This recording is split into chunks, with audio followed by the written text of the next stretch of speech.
No sport celebrates and cherishes stories like baseball.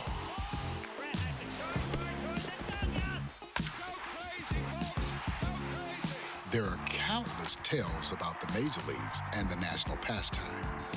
The luckiest man on the face of the earth. But there remains an untold story.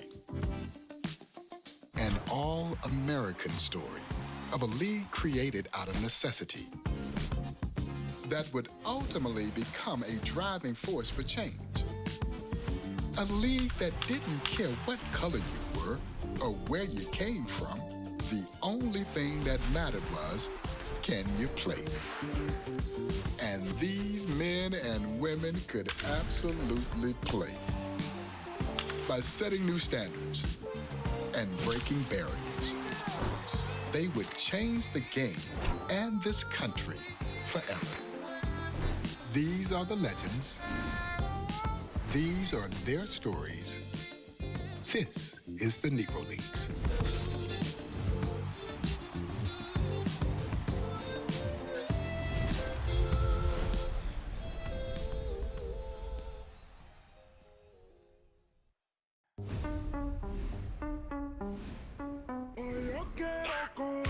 One of the greatest pitchers you've likely never heard of hails from Cuba. His nickname, El Diamante Negro, the Black Diamond.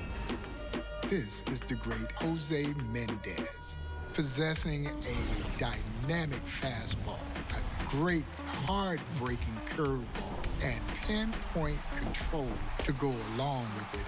He dazzled not only in Cuba, but also in the Negro Leagues here in the United States with the great Kansas City Monarchs. And how did the great Major League manager John McGraw describe José Méndez? Only as a combination of Walter Johnson and Grover Alexander. That's pretty good.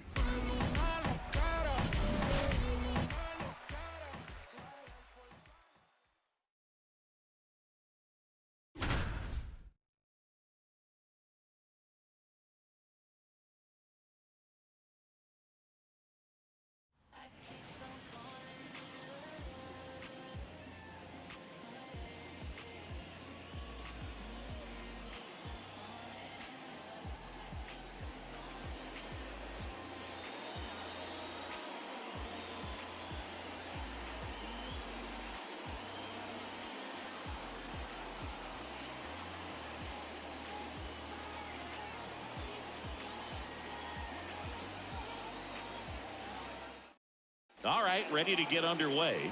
Now it's the right fielder, Sellers.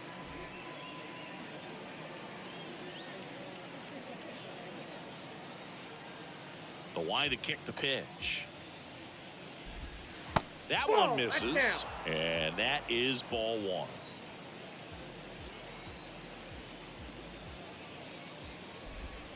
A swing and a miss, and that's strike one.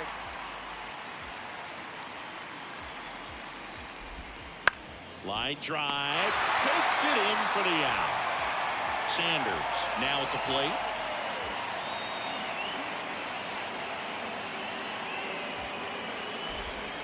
And that's in there at the knees. You know, José Méndez wasn't just a terrific force on the mound. He was a really great manager, too. 1-1. He was the player manager for the Monarchs for 3 straight years as Negro National League champs, as well as the 1924 Negro Leagues World Series. Now this is in the air down the line, and no one can get to it. It's a foul ball. The pitch. And that one is lifted in the air. No trouble here. Puts it away for the out. 2 up, 2 down. Martin Digo stands in now and watches strike one. Something I found out, Méndez was actually a shortstop when he was growing up, but he did some relief pitching as well. When Jose signed to Almendares, they made him a starter, and his first start was a shutout. Pitch miss, and it's 1-2.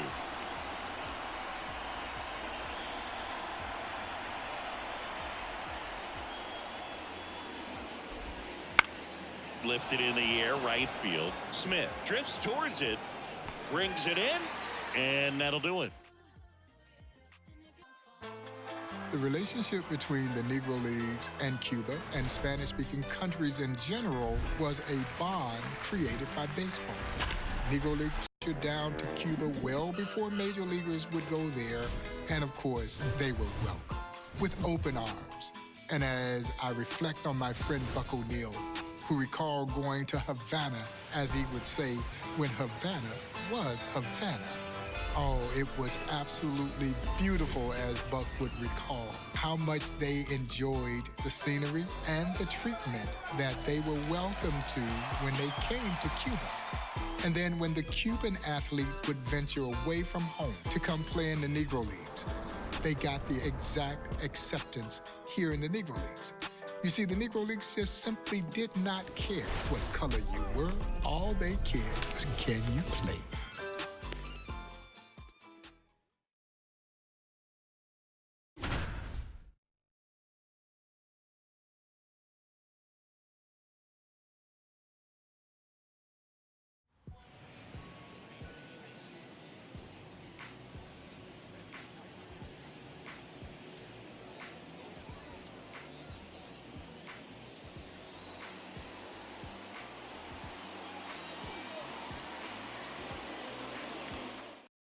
Bottom of the first. And now the right fielder, Sellers.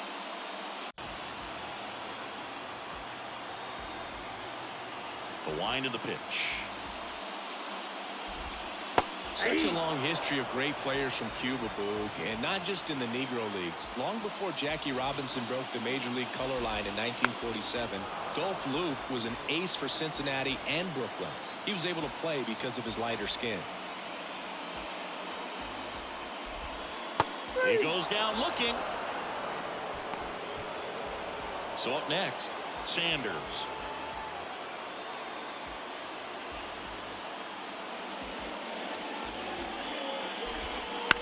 And that one fouled off.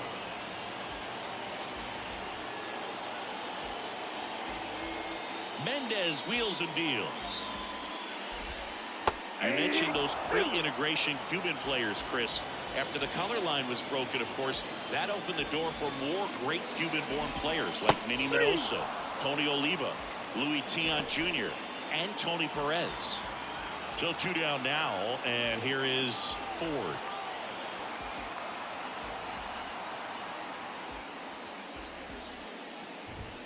Swings and misses. 0-1.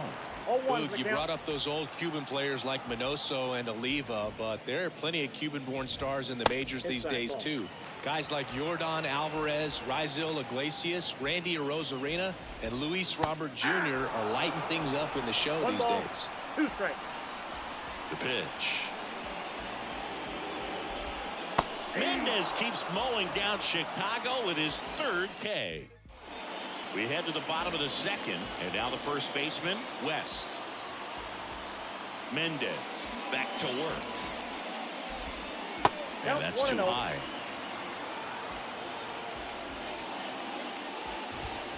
Swings and misses. And it's 1-1. 1-1.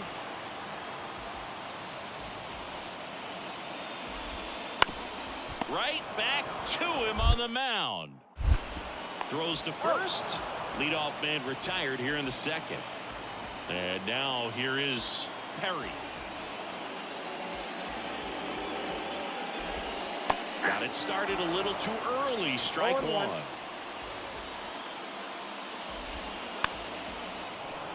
One out, base is empty. Not even close there. And the count is 1-2.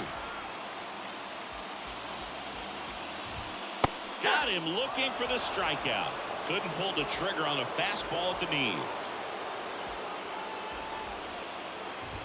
Little, the next to hit, takes ball 1.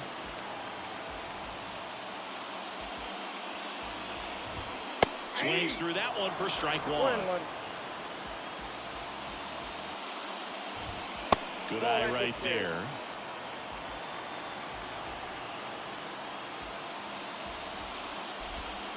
Swing and a miss. And it's 2-2.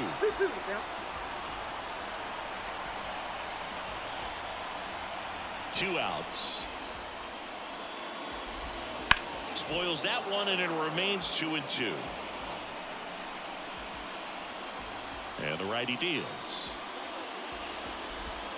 And a swing. Physically, Jose Méndez reminds me of the great Major League pitcher, Pedro Martinez. Built almost identical. He was a small man, wiry, long arms, long fingers, an arm much bigger than his stature. Blazing fastball, high-rising fastball with a sharp breaking curveball, and then you add the dimension of pinpoint control, he was virtually unhittable.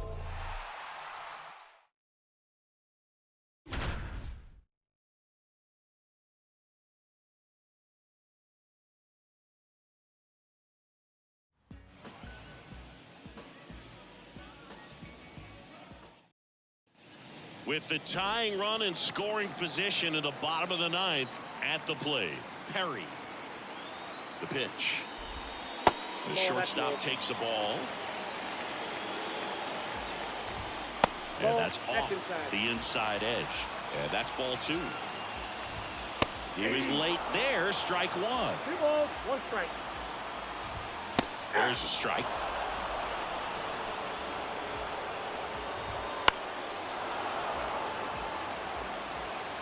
One-run game, bottom 9. Inside, just missed.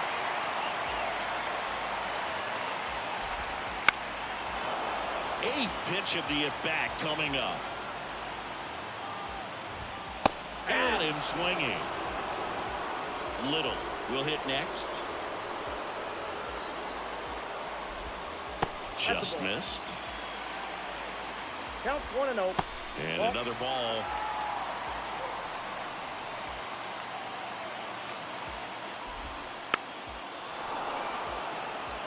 And a pitch.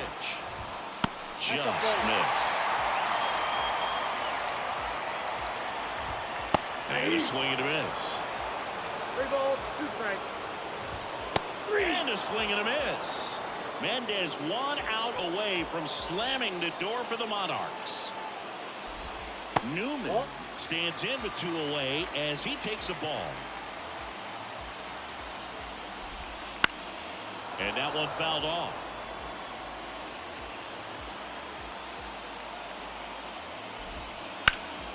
Swing and a high fly ball deep left field. Glass on a dead sprint, racing back. Ball game. Jose Méndez breakout season in 1908 as a youngster is one for the record books. The Cincinnati Reds had ventured down to Cuba as Cuba was open now for goodwill tours of baseball. Jose Méndez welcomed the Cincinnati Reds to his native Cuba by pitching 25 consecutive shutout innings. Oh, it gets even better.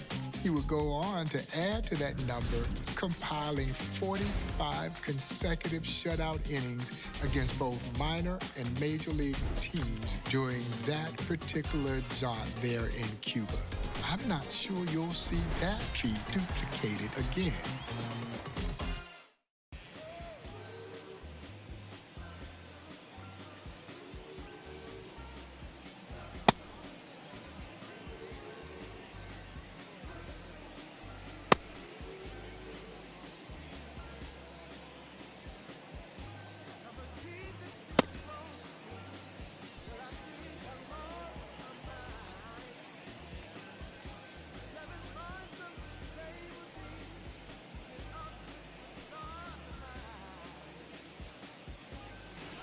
Back here in Indianapolis, bottom of the inning. Here's the third baseman, Sawyer. Jose Méndez's whole run against the Reds is incredible, but I want to focus on the first game they saw him. Méndez went out there and threw a one-hitter, and he was just 21 years old at the time. Popped up, foul territory behind the plate. One down. It's crazy what Méndez was able to do in 1908, and not just against the Reds. He led the Cuban League with 157 strikeouts. That was almost twice as many as the next best pitcher in the league.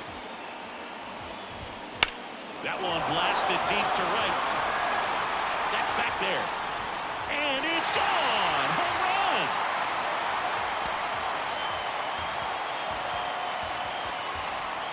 back at Busch Stadium. Now the third baseman, Sawyer. And the pitch. That one missed.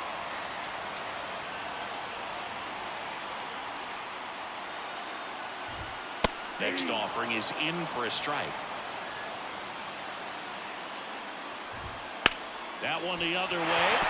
Jumps, but it's off his glove. He doesn't have a throw, and they catch a break as they get a base runner at first.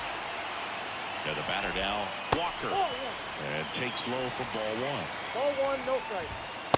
Late on that fastball. I got a ball, one strike. Swing and a miss. One ball, two strikes. Now it bounces away. Can't squeeze it. And he'll move up to second, no problem. Should be a pass ball, and that takes away the double play. Got him swinging, and one away. Here's the center fielder, Todd. Right through there for a strike. That's off the mark, and that's ball one. Swing and a miss. 1-2. One ball, two strikes. Runs it up to 96 to record the punch out. And now Rhodes. That one finds the zone. It's 0-1. And that one almost hit him. Tying run at the plate. Cut on and missed 96 with that fastball. One ball, two strikes. Swing and a miss. He struck him out. Chased the fastball up the ladder for strike three. Bottom of the ninth. Here's Turner now. And a pitch. That's in there. Strike one. That one finds the zone. 0-2. Swing and a miss. Had him way out front of the slur. So digging in, Saunders. And a swing and a miss. 0-1.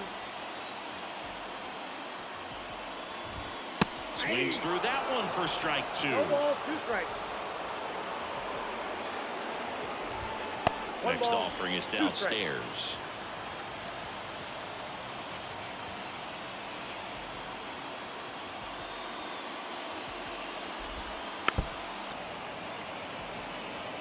Kicks and deals. Just off the inside corner. Ball two.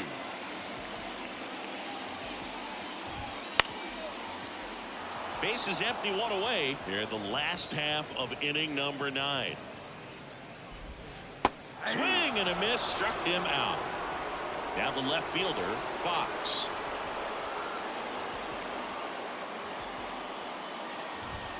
Swing and a miss, 1-1. 0-1's the count. There's a strike. 0-2. Méndez is just one strike away. And a swing and a miss, and that is the ball game. Jose Méndez had the stuff. He had all the stuff. So much so that the great James Leslie Wilkinson, the owner of the Kansas City Monarchs, would bring the Black Diamond over to Kansas City. Méndez responded as the Monarchs would become a juggernaut there in the Negro National League. Jose Méndez was a tremendous pitcher because not only did he start, he also closed games, many games as a member of the Kansas City Monarchs. In 7 amazing seasons in the Negro Leagues, Jose Méndez posted a 30-9 one-loss record with a dazzling 3.46 ERA.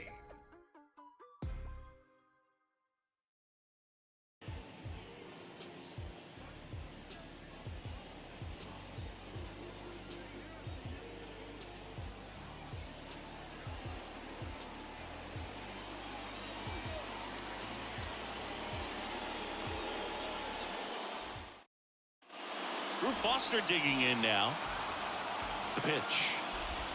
Swing and a miss, strike one. When Jose Méndez joined the Monarchs in 1920, he became the final piece of one of the greatest rotations in baseball history. They had Méndez, John Donaldson, and Bullet Joe Rogan, all future MLB Hall of Famers. Fought off foul. Going back to that incredible Monarchs rotation, Chris, it makes me think of the Braves staffs in the 1990s. Greg Maddux, Tom Glavine, John Smoltz, or even 2019, the Astros with Cole, Verlander, and Grink. And that's the ball game. Jose Méndez's dazzling pitching career was somewhat shortened by the fact that he had some arm trouble about 6 years into his career. And he moved to shortstop, and he played a great shortstop. But when he needed to toe the rubber, Méndez summoned up the strength to get out on the mound, and he dazzled once again, helping the Monarchs capture the inaugural Negro Leagues World Series, an exciting 10-game series against the Hilldale Daisies out of Darby, Pennsylvania. And Jose Méndez was one of the stars of that series, winning the deciding game number 10 to bring the title home to the Heartland.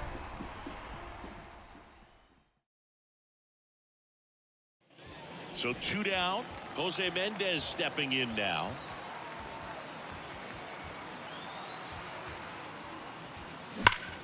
Out in front and foul to the left side.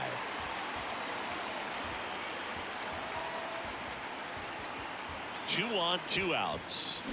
And he swings through that one. No ball, 2 strikes.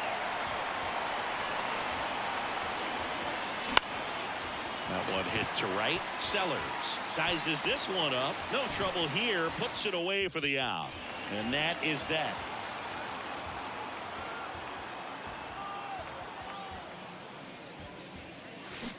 Strike one.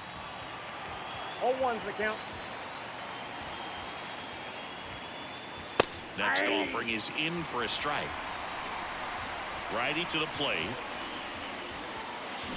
Swing and a miss. And he's down on strikes. And good work there as he gets a 1-2-3.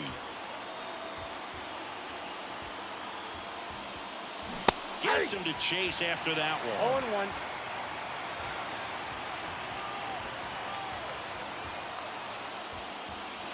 That's inside. And 1-1.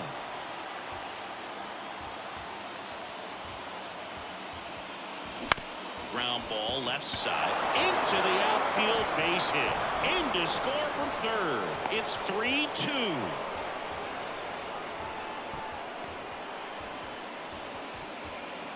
Jose Méndez, the next to hit.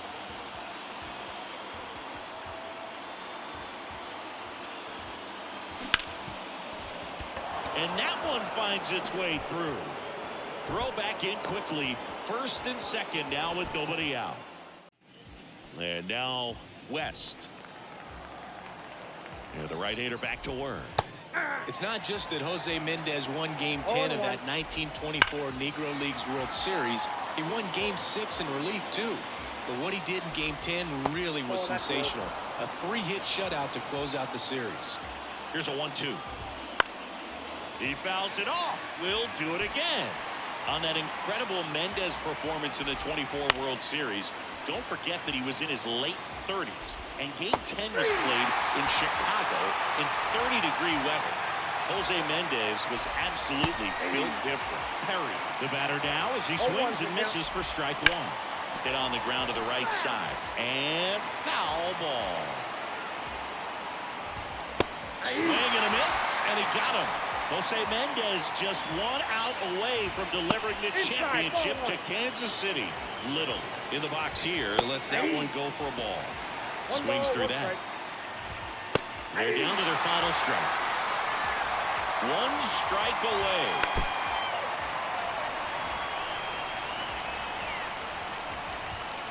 It's over. Jose Méndez and the Kansas City Monarchs.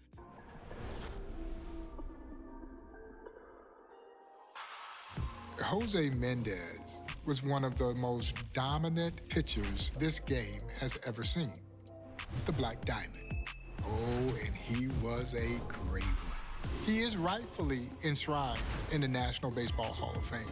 It's almost shameful that it took until 2006 for his induction, but he's finally where he absolutely belongs, in the National Baseball Hall of Fame as one of those stellar arms from both Cuba and the Negro Leagues.